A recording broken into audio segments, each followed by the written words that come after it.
Todo comenzó con una sonrisa, continuó con un beso y terminó en una tragedia. Desconocido. Hola, soy Ana Valeria y me encantan las historias de terror.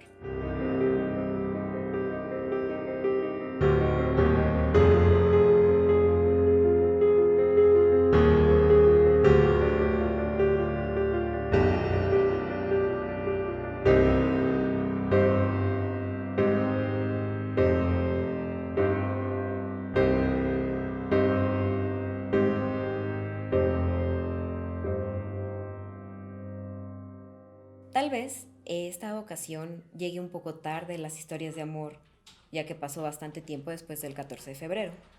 Sin embargo, el amor no tiene fecha, no tiene forma, no tiene sexo, no tiene edad y sobre todo no tiene forma en cómo acabar. Muchas veces puede ser una gran historia de amor y muchas tantas una desgracia total. No sabríamos cómo puede acabar una historia, sin embargo, muchas veces la realidad supera la ficción y nos damos cuenta que aquellas historias que nos muestran en las películas o en los libros realmente pasaron y nos cuesta un tanto creerlo, sin embargo, están ahí, forman parte de nuestra vida y parte de nuestra sociedad. Cosas que no quisiéramos que pasaran o que siguieran pasando, sin embargo, son y existen. Y este tipo de crímenes, sobre todo los pasionales, son bastante peculiares por su naturaleza, la cual en un inicio no desea causar daño, sin embargo, todo escala hasta llegar a ese momento, la muerte.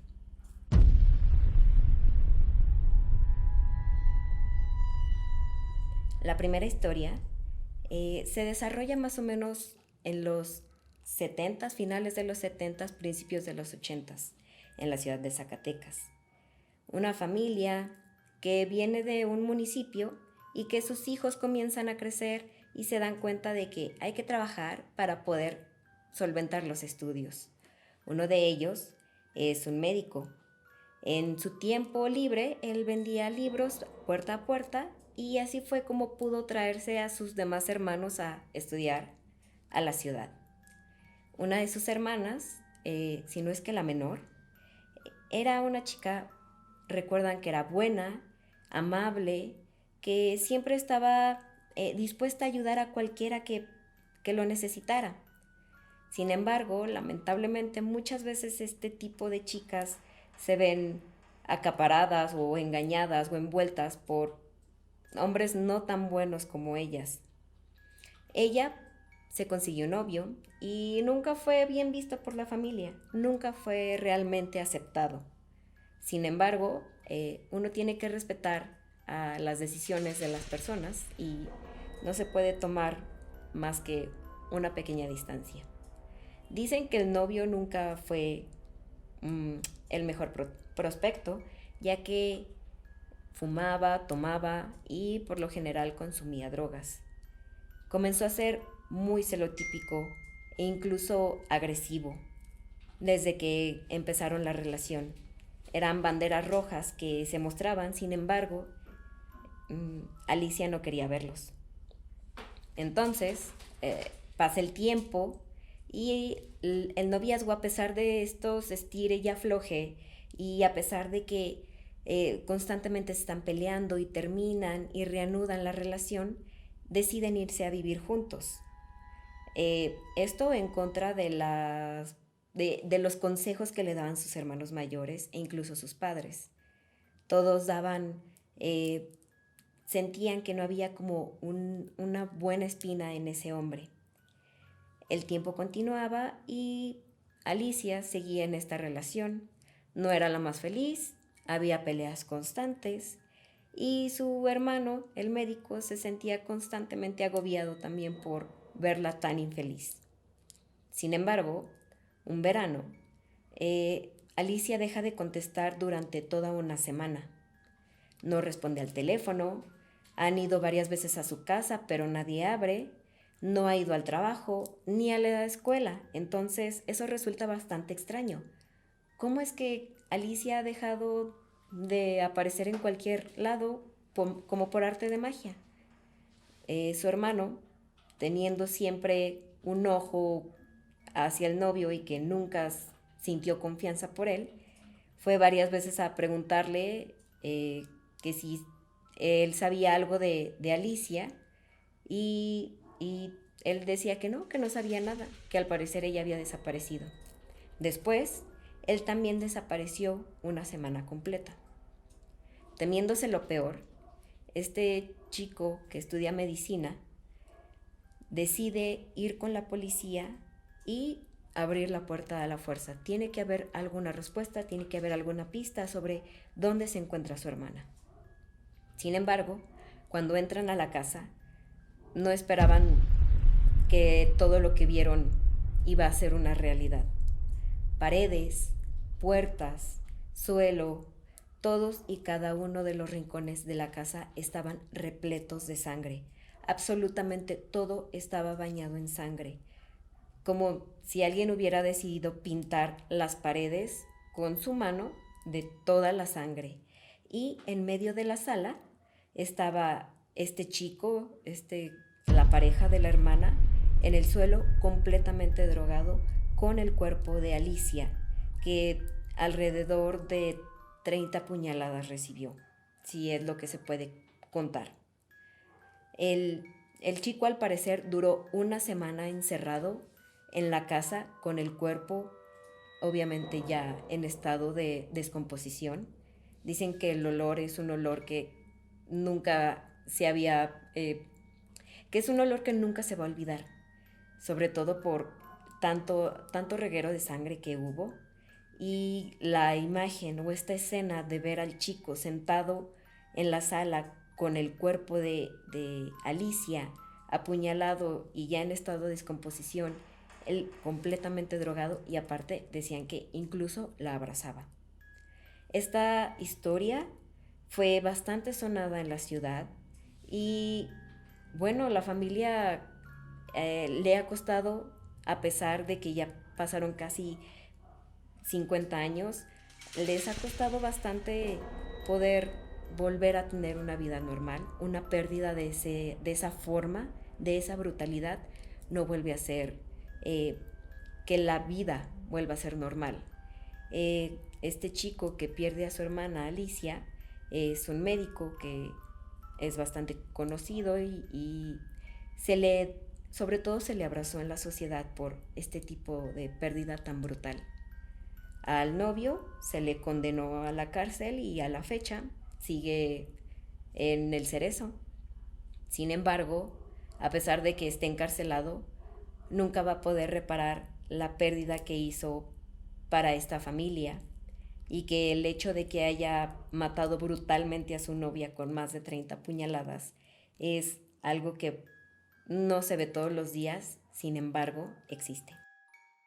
La segunda historia que les cuento no sucede realmente en la capital, sino que más bien en el municipio de Río Grande, Zacatecas. ¿Qué podría pasar en un pequeño municipio que no hay como eventos tan interesantes? Bueno, esto realmente pareciera que sale de una película, sin embargo, es completamente real. Es septiembre de 1962 y Antonia se casa felizmente. Es la segunda hermana de una familia de 5 hermanos. Es la segunda mayor, entonces mencionan que era hermosa, que era inteligente, que era muy amable, y al parecer que es como esta constante una y otra vez de este tipo de historias. Antonia se casa en septiembre de 1962 con un hombre tal vez no tan ilustre, pero era bien visto por la familia. De ahí que pasa con bombo y platillo y a lo grande la fiesta. Todos se encuentran bastante emocionados porque, bueno, es una familia bastante conocida del pueblo, y deciden, como se utilizaba en aquella época y como era lo bien visto, ir a su luna de miel a Acapulco. Una pequeña nota: Antonia sabía nadar perfectamente porque tanto su cuñado como sus hermanos le enseñaron a nadar, y pues ella consideró que era una excelente idea irse a Acapulco de luna de miel. Imagínense, el Acapulco de los 60s, todo ese tipo de glamour y que apenas empezaba a ser como el gran turismo de aquella playa, entonces yo creo resultaría como bastante interesante ver ese tipo de fotografías. Bueno, Antonia y su esposo pasan tranquilamente los primeros 2 días, todo está bien. Sin embargo, otro pequeño dato, su esposo no sabía nadar. Juan no sabía nadar, o al parecer es lo que a todo mundo le hizo saber o creer. Entonces, a pesar de no saber nadar, Juan decide entrar a la piscina. Era una alberca a tamaño olímpica, entonces pues era bastante profunda. Se da cuenta de que se ha ido a la parte aún más profunda, entra en pánico, que es lo que al parecer se cuenta en la versión que registraron los policías. Él entra en pánico y Antonia decide entrar o lanzarse a la alberca para salvarlo. Dicen que hubo como un gran manoteo de agua y que solo se veía como mucha agua. Y hasta ese momento se dan cuenta los salvavidas de que alguien se está ahogando. Entonces entran 2 salvavidas y rescatan a Juan. Juan ya había tomado mucha agua y al parecer hasta después que le dan respiración de boca a boca y logra sacar el agua, él menciona que su esposa está adentro de la alberca y al parecer está ahogada también. Lamentablemente, cuando sacan a Antonia de la alberca ya era demasiado tarde y ella ya se había ahogado. ¿Cómo es que alguien que sabe nadar termina siendo ahogado? Y realmente pasa. El cuñado de Antonia es quien recibe la llamada desde Acapulco hasta Río Grande y recibe la noticia de que Antonia ha muerto ahogada. Siguen sin saber procesar ni saber cómo es que pasó esto. Y su cuñado es quien viaja hasta Acapulco para identificar el cuerpo y poder llevárselo a Río Grande para el entierro. Fue una historia que realmente resulta bastante interesante, devastadora para la familia obviamente. Sus hermanos no volvieron a reponerse de aquella pérdida y siempre tuvieron muchas dudas respecto al esposo, ya que él al año vuelve a contraer nupcias y al parecer su duelo fue bastante corto, como si Antonia hubiera significado nada para él. Esta historia es sobre Florence Maybrick. Florence Maybrick, dirán, ¿otra mujer más que asesinó a su esposo? Bueno, podría ser, pero en 1881 Florence Maybrick contrae nupcias con su esposo, en ese entonces James Maybrick. Ella tenía 19 y él 43. Pueden darse cuenta que la diferencia de edad era brutal. Esta historia se desarrolla, por supuesto, en Inglaterra victoriana. Entonces es como el escenario perfecto para una historia de novela sensacionalista. Y Florence era una chica impetuosa y obstinada, pero sobre todo era muy ingenua. Y James no tenía la mejor reputación, como todo hombre de estas historias. No tenía como tampoco el mejor trabajo y ya había generado varios hijos bastardos con su amante en Whitechapel. Sin embargo, nunca los reconoció. Y él, por lo general, siempre tomaba una combinación de arsénico con estricina. Entonces, era como, él lo llamaban sus polvitos mágicos. Estos polvitos, que pues obviamente era arsénico y estricnina, entonces era bastante fuerte.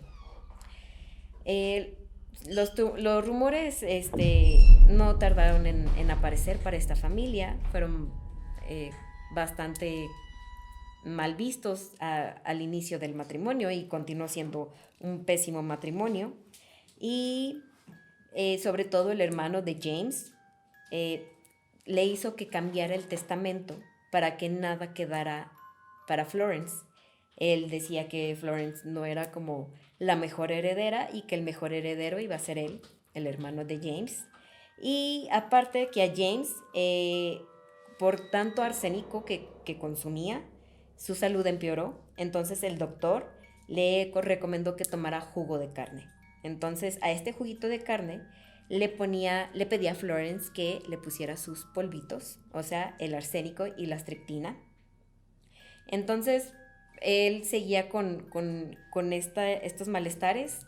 Sin embargo, después de hacerle su cóctel, a las 48 horas, James muere. Florence es quien queda como la asesina. Y de hecho, el jurado que la recibió tardó 45 minutos en declararla culpable. No le dieron ni siquiera el permiso de poder hablar. Sin embargo, como ella era bien vista en la sociedad y veían que era una mujer que había sufrido y que realmente su esposo no era el mejor, decidieron entre toda la comunidad y entre varios jueces, porque de hecho la única forma que te pudieran salvar la vida, ya que se le condenó a cadena perpetua o muerte, era la única forma que te podían salvar era que la reina Victoria, por medio de un papel o de algún mandato que ella dijera, que se perdonaba a aquella persona que se estaba enjuiciando. Sin embargo, la comunidad se unió, varios abogados hicieron que se hicieran varios dictámenes en los que mostraban que Florence realmente no había querido asesinar a su esposo, que había sido un error, que había sido un accidente, que ella no sabía la cantidad de arsénico y astrictina que estaba consumiendo su esposo. Y bueno, se le redujo su sentencia a 15 años. Sin embargo, el hermano de James, su cuñado, se dedicó a que ella nunca volviera a ver a sus hijos. Y bueno, lamentablemente murió en la cárcel un 23 de octubre de 1941, Florence. Y fue después de casi medio siglo que entre sus pertenencias y gracias a todo esto, en la mudanza en la que estaban desalojando su casa, se dan cuenta de que su esposo James Maybrick tenía un diario y en este diario, al parecer, junto con las investigaciones de la policía, se llega a la suposición o a la posibilidad de que James Maybrick en realidad era Jack el Destripador. Entonces, en esta historia, que a pesar de que hay varias muertes involucradas, sin embargo, podríamos agradecer de cierta manera indirecta que el error o este asesinato involuntario de Florence ayudó que, al parecer, Jack el Destripador no volviera a tener como más apariciones y más asesinatos. Entonces, lamentablemente, por ser una época en la que la mujer no siempre tenía la voz ni la razón, era difícil poder considerar a Florence una mujer completamente libre y sin culpa. Sin embargo, agradecemos que a pesar de todos estos incidentes, haya habido un registro de toda esta historia. Agradezco mucho que hayan escuchado y que sigan escuchando y que sigan viendo los videos y que sigan escuchando en el podcast en Spotify o en cualquier lugar en cualquier plataforma que ustedes puedan escucharlo. Sobre todo agradezco sus comentarios, sus recomendaciones y sobre todo les deseo un buen día, una buena noche y sobre todo un buen morir. Tomen buenas decisiones. Bye.